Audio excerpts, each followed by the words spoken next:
Metaverse. All right, guys, we need to address something. What do we need to address? There's an elephant in the room, or sword in the room, or sword not in the room. Sword out. There's a sword in fantasy. You might figure out what it is. Is it a katana? Yeah. Yes, and if people read the title, they probably know as well. All right. So this is the thing. Katanas they're a very nice sword. Yes. Okay? Flat. We're not denying that. They're very good at what they're intended for as well. We push back against the overhype, okay? But they're a good sword. They're also really popular, like hugely popular. Worldwide phenomenon. Everybody thinks that they are the greatest sword ever created, which is why we do what we do. Because don't get me wrong, beautiful sword, love the sword, but they're not necessarily greater than any other sword. So we have been sent a sword to review, and this is a great opportunity to address a thing in fantasy, which is kind of, if you're going strict European medieval traditional fantasy, it's out of place. But fantasy has evolved to grab things that are fun from multiple cultures, the monk class. Yes. Okay. Yep. They've also, like, in modern fantasy, psionics. Like yeah, they grab from different time periods too, a lot of the time, like with artificers and alchemists and stuff like that. You know, you raise a good point, because technically, the rapier is not medieval, it's Renaissance. And though it's still European, it fits in more naturally, but that's another example, and you'll probably find more. And then, of course, we have the katana. The katana has... Which I think also, if we're thinking about what you picture when you picture a samurai, that's also 1600s in Japan, isn't it? It's also not really medieval. well, yeah, there's a crossover period, right, but the standard size katana isn't the most common contemporary sword to medieval period in terms of the primary sword samurai used. It was the tachi. And we have a video on that. We have lots of videos on that. On that. And they've even brought in the samurai class in some cases into the fantasy genre. Yep. So they're cool, we incorporate it, and now the katana has become more common in medieval fantasy. D&D 3.5, it's there. Right. It's like, got all the swords, by the way, here's a katana. You know, they also have nunchucks. No. But this brings up the very important question, right? Of like, which class would really be using a katana, aside from the samurai class, which would be more obvious? Well, I mean, although maybe that's the other question. Would a samurai use a katana? Use a katana if we had options of all the European swords. So part of this video is we are going to be looking at the properties of a katana, and also specifically this lovely one that was sent to us. This was sent to us by Katana Empire, and this actually might be the most expensive katana we have. It is about 1,500 USD for this particular blade. It has the Shadiversity branding, I guess you can call it, on the blade itself. So they do custom engravings. And obviously without, like, that's not including taxes and stuff. So we're probably pushing nearly 3,000 Australian dollars for this sword. Now, something special, a little bit different about this one is it's actually comprised of 3 different metals. 3 grades of steel. Yes. Built in a more traditional way, although the grades of steel are each of them higher quality steels than you would traditionally have in medieval Japan. So it has, now, off the top of my head, I'm pretty sure it has a 1095 core, a 1045, and a 1065 jacket. So they might be a little mixed around, but that should be what they are. But that is how this sword is comprised, which is interesting. And you actually like something, because this katana is a little bit different than our usual ones in terms of its blade profile. We'll get to that. But yeah, you see the custom engraving. It has a gorgeous Hammond line here, so it's been properly differentially hardened. This is a really nice sword, and it's a very appropriate sword then to discuss which classic medieval European class would you want to use this as either a backup or primary weapon more stereotypically. So we're going to discuss it all while also giving it a bit of a review, a bit of a handle, see how it works. And by doing that, we can also figure out, okay, which class, certain classes might want to use this. Yeah. Right. It's just all these videos end in the exact same way with, a mess is better because it has a crossguard. Or a falchion is better because it has spring steel. I can think of some instances where a crossguard would not be as optimal for exactly. certain classes. That's actually an important point to bring up, because we have these for this comparison specifically, because people will say there are European equivalents to the katana. So that's our Mesa, yep. But already there's a lot of differences that we need to address. Crossguard is one of them, but length is actually an important one to bring up in this regard. And I think the thickness of the spine there on that one, I mean, they only really look similar if you just glance at them, but up close, they're very, very different. And so people might think that a katana and either a two-handed falchion or, you know, Kriegsmesser, are somewhat interchangeable. Not necessarily. There are distinct differences which might actually make you have a preference to one or the other. So I don't think we're going to end with just use a falchion or I'm more than happy to be proven wrong, but every time we do one of these videos, I feel like that's just always the consensus. So the differences then. This is a bit shorter, lesser hand protection, Suba. Yeah. Are there situations in which you would prefer this type of sword over something that's a bit longer and cross-guarded? I actually think there's a couple. Kramer, you said you had a couple of thoughts. Yeah, I'm thinking of some of these sneakier classes, something like a rogue or a ranger where you don't want things getting in the way or catching, or if you're going to have to be climbing or crawling around a whole lot, something like Quillins on a crossguard or something like that, that's going to make extra noise. It's going to catch on more of your gear, and it's going to make you move a little less fluidly. I had some thoughts as to why you might prefer a sword like this. It's a bit shorter, still very beefy in the cut. Okay, that's one of the virtues of the katana. For being a bit shorter, it still cuts like a beast. And I'm going to share those as we continue testing this sword out specifically. Sounds good. Let's go and give it a whirl, give it some cutting, and because this is the other thing, right? You might have noticed we're wearing our adventuring loadouts. Yeah. Very heavy, very hot. We're good. Let's do this. It's good. But like for me, I kind of am a hybrid fighter knight that uses ranged. What are you laughing at? I'm everything that's good. I'm just all the cool stuff. I didn't say barbarian or rogue or ranger. It's just no. I like nice big two-handed sword and archery, but I would be following a knightly code kind of practice behavior. He's a paladin. Shad's a paladin, confirmed. Yeah. But not necessarily, because I don't care too much about the paladin magic, but the paladin ethos and character archetype, yes. And but not the comment. Friggin', I love archery. I like, you know. Shall we go test the sword, please? What are you? We go cut things now. What's your character class? I'm just a tank, strong. Fighter. I'm strong. Big fighter, yeah. And I'm a ranger. Ranger. There we go. So from the offset, the katana's most similar counterpart to a European sword is a bastard sword. So if a character finds appeal in using a bastard sword, katana fits that quite nicely. And funnily enough, in like Dungeons & Dragons 3.5 rules, that's the stats for a katana. It's a bastard sword, but they say they're all universally masterwork, which is wrong. Katanas were not universally masterwork. There were ones poorly made, ones really nicely made, just like your European counterparts. But yeah, looking at that, very similar. This is the Sanmai Koshin Katana. Now, I'm going to be probably a little bit more critical of it, and the reason why is simply because of the price range we're occupying here.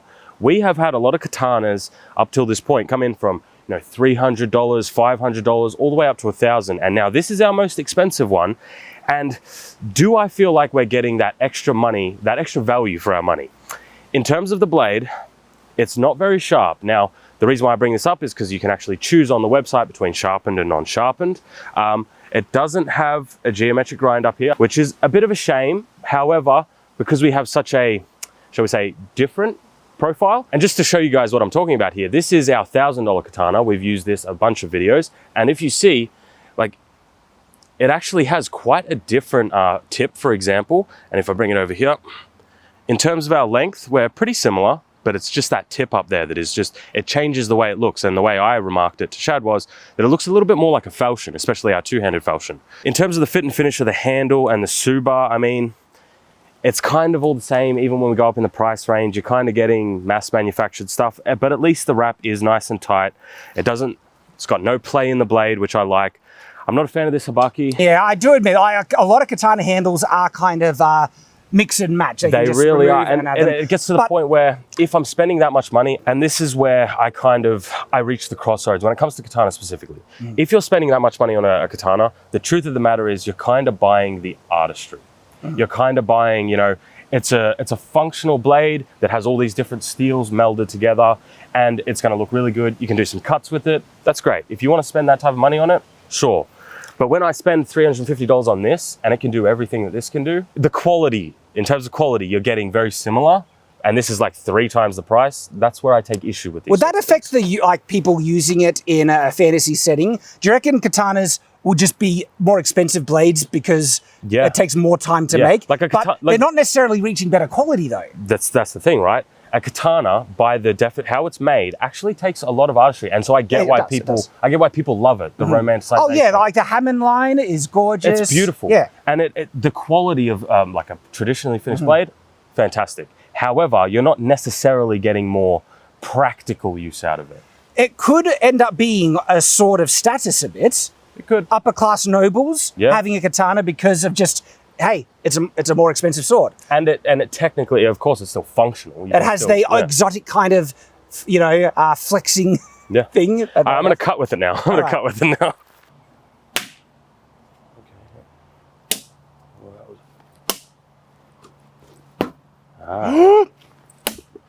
Yeah, I had to put way more power into that. Just after those first few initial cuts, I can't describe it just yet, Yeah. but it feels different to a regular katana. Something doesn't feel right. And I don't know what it is yet. That's why I'm trying to...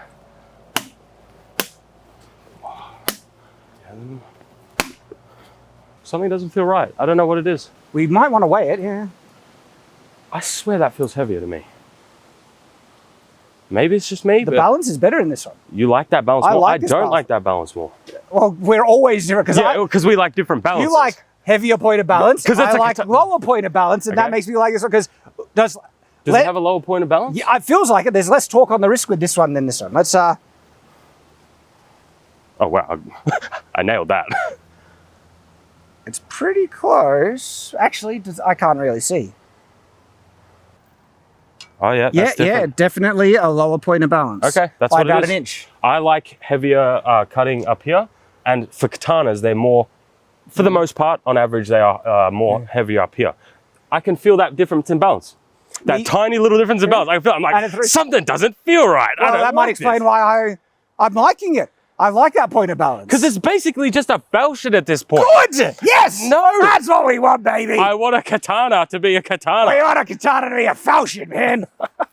I feel very elven with this, actually. So it's not really a class, but Isn't that's a good point? yeah, it's almost like a cultural. It's very Could be a exotic. It'd be very cultural exotic to have in a fantasy setting.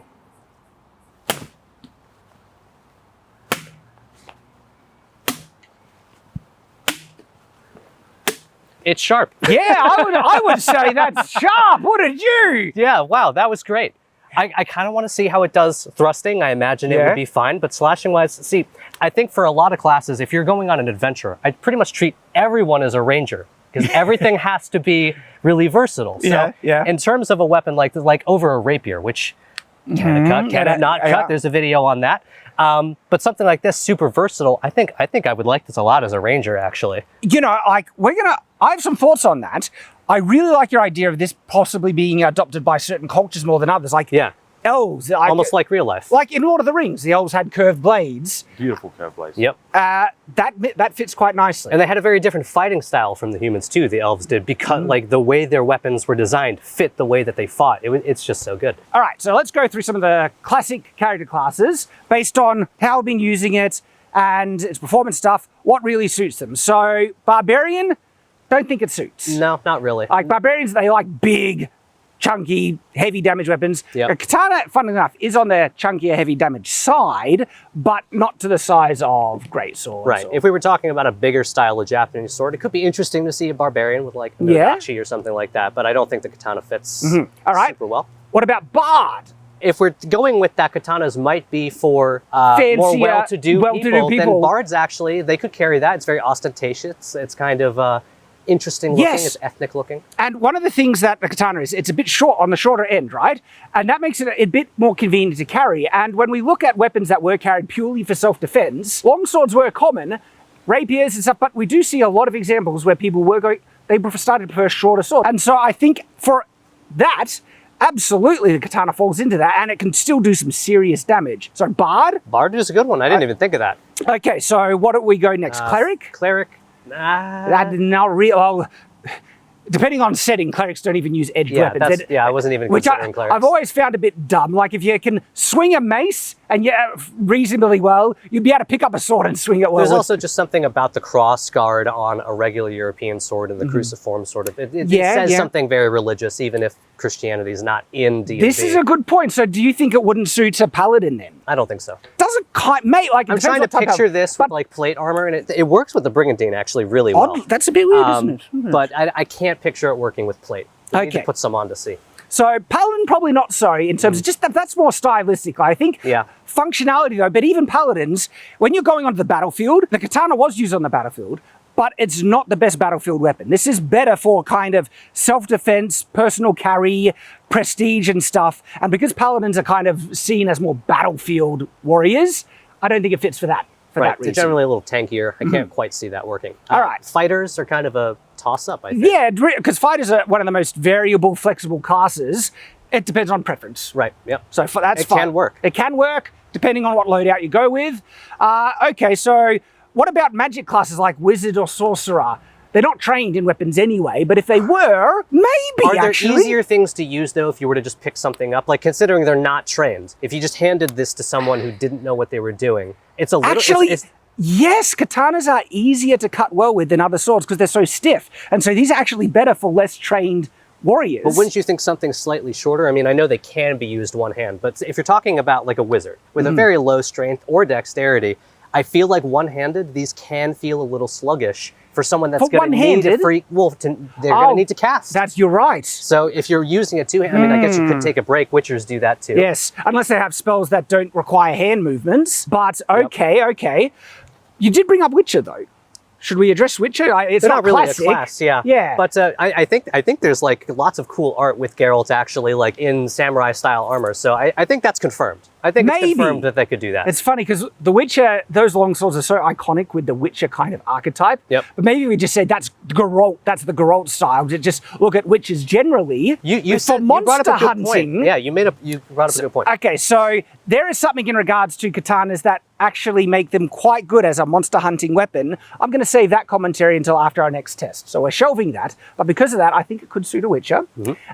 We got rogues. Rogues. I don't think so. It's too long. Really? Like, I think rogues can use this size weapon, don't you think? I mean, they can. Personal preference. If I were sneaking around, if I were crouching and doing all this sort of stuff, I would go with shorter stuff. If I were like truly a rogue. Okay. But it's on the shorter end of swords. Yeah. It's probably more preferable than a full-size longsword. Sure, but it's not the most optimal. It's not the most optimal. Okay, good point. And rangers. Now we come to rangers. Rangers are an interesting one because they're more dedicated to fighting creatures and monsters, unless witchers. like witches, unless they're kind of a bounty hunting ranger after criminals and things. But more stereotypically, it's creature combat, it's wilderness and stuff, and as a result, rangers don't necessarily need a crossguard as much. Because they're not fencing with people. Exactly. Crossguards are really advantageous when you're fighting against other swords. But if a ranger is fighting creatures, well, you get to reduce some of the weight, some of the inconvenience, and then creatures. Okay, you want something that thrusts really well, but has really good cutting capacity. That suits a ranger really well. Yep.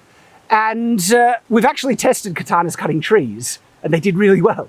And so cutting brush, a ranger is up there. Yeah, it could work. But let's actually put that to the test. Let's cut some trees? Let's cut some trees and some wood, just to show you what a katana can actually do as well, almost like a use of a machete. So I remembered that we didn't cover the druid, and the druid, that's an interesting one, because stereotypically, they use scimitars, and I have no idea why in classic fantasy D&D they decided, the bladed weapon that druids use will be scimitars. Druid is a weird character class in terms of looking at the traditional and then versus the fantasy. If they go straight, scimitar, this is basically an Asian Japanese scimitar, so maybe. But we're comparing how well this works as basically a bit of brush cutting tool for a ranger. The best sword to compare this against, really, is something that I mentioned in my video, what would be the best weapons for a fantasy ranger. In that video, I say the falchion, because the falchion can be made more machete-like. And funnily enough, this was made from a machete blade, and so it's not exactly historically accurate to a falchion, but because of that, it's probably more suited to a ranger. Yeah, probably. Because it can clear brush so well. Well, the comparison is, will a katana do better? I guess we'll have to find out. I think this is going to come down to the one-handed versus two-handed thing. I agree. Because if you can do as much damage with a one-handed falchion, and you could still use this one hand, but if it's a bit more cumbersome, you're going to opt for the more convenient sword. But you can get more one-handed katana-style swords. So, all right, let's test this out. We have some weeds, all right, here in the back of my home, and so I'm just going to basically use it like a machete and see what happens. I'm already not using it I'm using it like a katana. Like, if I was using machete, I'd just be like, you know, wow, that actually cut through really easily. Like, whoa! Come and look at this cut right here. That was actually insane. See all these branches? Sliced through all of those really easily. Better than I was expecting. Just gonna... That's pretty good. Oh, that was good. That was good. That was butter. They're both really good at this, I gotta say. Who would have thought? A falchion made from a machete blade is really good at cutting brush.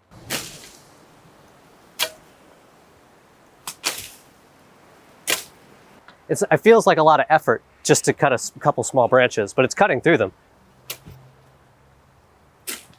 I know it's shorter, but already it just feels more effortless.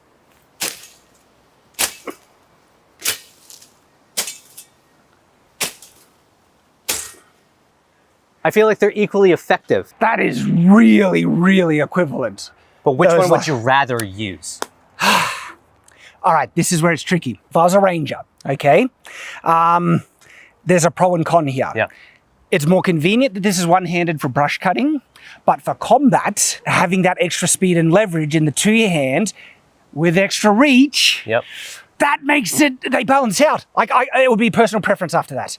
And I think it's important to note they're equivalent in terms of cutting in terms of cutting the brush. Are you more likely to be fighting creatures or clearing brush? It depends. That depends. It depends, but I would probably go with the katana because if it can do the same thing, and if worse comes to worse, it's too tiring. That's why you have one of these. Yeah. I think the character class that the katana suits the best is the ranger. Well, the samurai, if that is the class. But well, hang on. I'm not sure the samurai would pick this. Because, well, if the samurai was a battlefield samurai, they'd go tashi or okatana. Like the standard size katana that we have here was more predominantly worn for self-defense in kind of like the Meiji period or as a backup. Samurai use the bow more than any other weapon, and then the spear. Like a ranger. Like a ranger, funnily enough. And then the spear.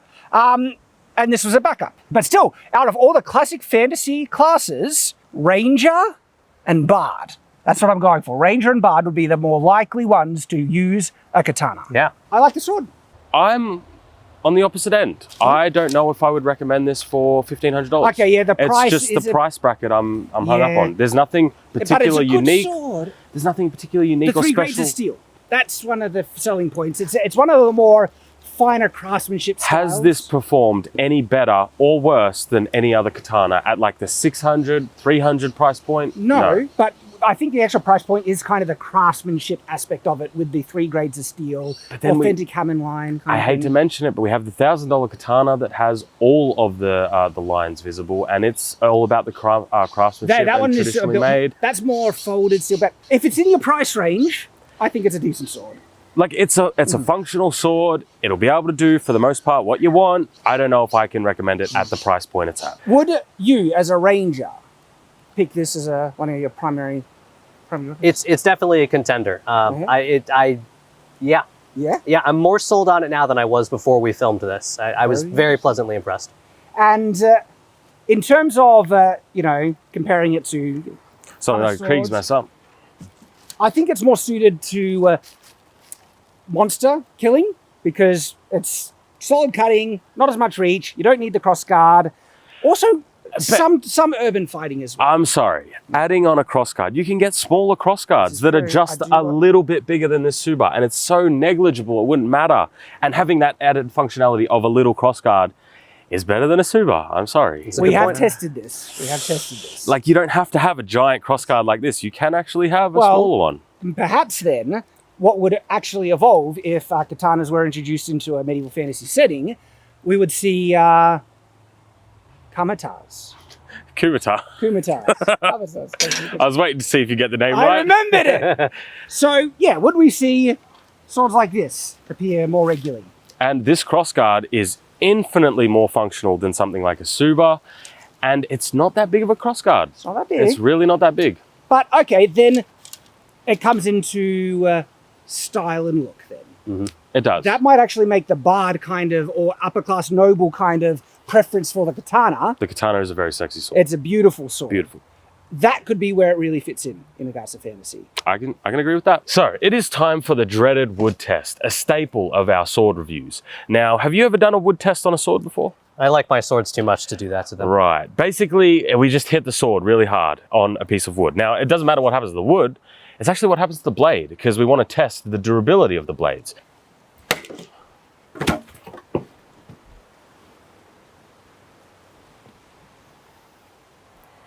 Oh no. This is only a slight set, but this has taken a set just from that. Oh, and that slight? That would annoy me. That's fascinating, because I have never had a katana on a single-handed strike on a wood test bend like that, just have a little set like that. But I will say something about it though. That cut was deep as... Maybe that's why. It was a very deep cut. So that was a good cut.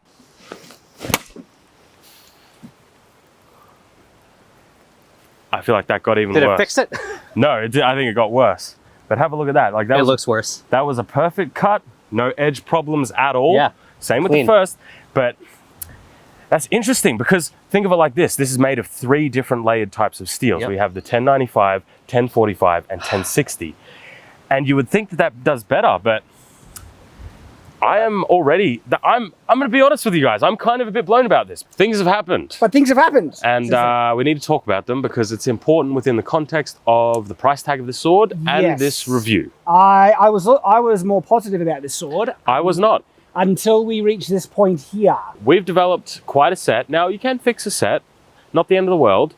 The problem is, I have used many katanas on the wood test, and I've never had one take a set from using a one-handed strike on the first strike. First strike, yeah. That is a first. Even on more like on the cheaper end but functional katanas, Not once. they survived. We do have katanas that took a set, but it took more abuse to we get were there. we were pushing them to that point. Yes, yeah, This exactly. was with the wood test, like we said. It doesn't really matter what we do to the wood. It's more what happens to the blade. Yeah, in this realm, a functional quality sword really shouldn't take a set from that stage of the test. Yeah, that's a very easy test to pass. $1,500. That's a lot. This comes down to an interesting thing about this sword. Mm. They sell this sword more on the craftsmanship aspect of it. And they really sell that, look, it's got a traditional Hammond, it's more traditionally made, and it's specifically made in the traditional way where it's got an internal steel that is different to the jacket steel of different grades. When you do that, when you have different grades of steel, especially with differential hardening, you cannot temper it into a spring. This is where the trope comes in. When a katana bends, it stays bent. Yes. And I find it interesting that this one bent easier than other katanas we had when it's actually a more traditionally made katana than the other katanas we have. We have folded steel katana, but not the actual different, like that one's folded steel on the jacket. It doesn't have like the 3 grades. Now, if you're wondering, I don't think I've ever done this on camera, but if you want to see how you fix a set like this, it's actually really simple. You just...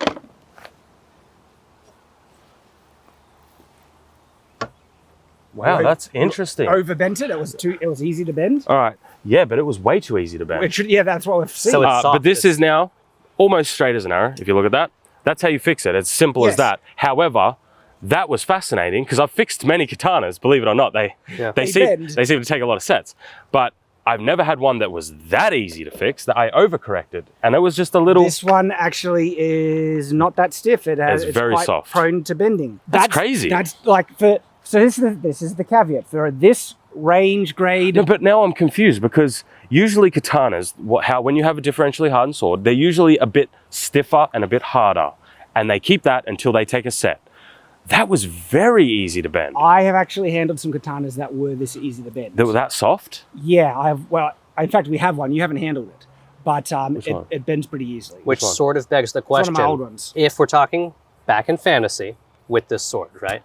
If it's more traditional for the swords to bend easier, does that then take it out of the running? Honestly, that would actually really affect how much people would want to functionally adopt it. Yeah. I've done videos on this. Check out my videos about the qualities of the katana. I think it's one where I say, I forget the exact name, but I mentioned the benefits. But we have compared best to best, right? Spring steel versus differential hardening. Spring steel is more durable.